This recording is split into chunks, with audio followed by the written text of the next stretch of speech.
Cannabinoids affect a person by interacting with specific receptors located within different parts of the central nervous system. Two kinds of cannabinoid receptors have been found to date, and they are termed CB1 and CB2.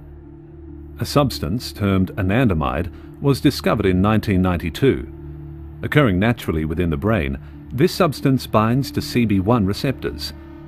Other naturally occurring substances that bind to CB1 have also been discovered, and these, together with the receptors, are termed the endogenous cannabinoid system. There's these two cannabis-like molecules in the brain. One's called anandamide, the other is called 2-AG. And they're your kind of brain's own cannabis, and they participate in a lot of interesting functions. We're learning from animal studies and also human studies what they do. And the bottom line is that they're involved in regulating mood, they're involved in regulating appetite, and in your body they do very interesting things. They regulate pain messages, the passage of pain messages to the brain.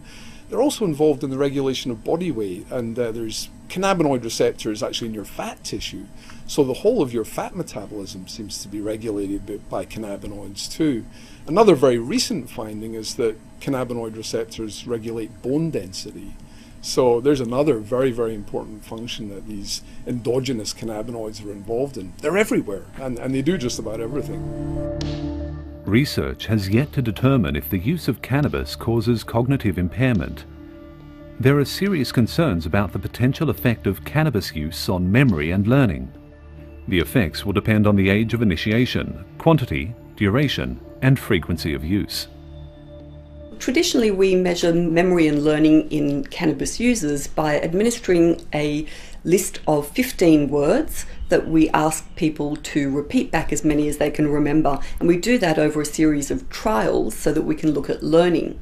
What we find is that long-term heavy cannabis users learn fewer words, recall fewer words, and forget more words over time than short-term users or light users or non-users.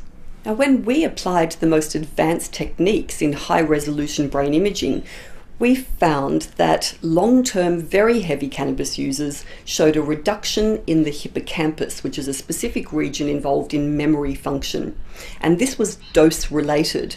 So cumulatively, the more exposure to cannabis over many years, the smaller the size of the hippocampus.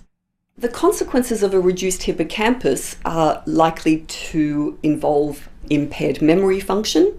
We actually saw the development of subclinical psychotic symptoms that were associated with the reduced volume of the hippocampus. So when I say subclinical symptoms, I mean things like odd beliefs, some delusional ideas, paranoia, and so forth.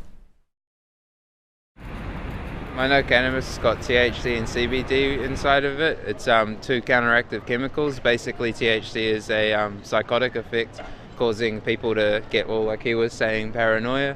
And I know CBD is the one that effectively calms people down, gives them the euphoria that they experience. Cannabis can get you high, give you a good time, I suppose. It can have an effect with prolonged use.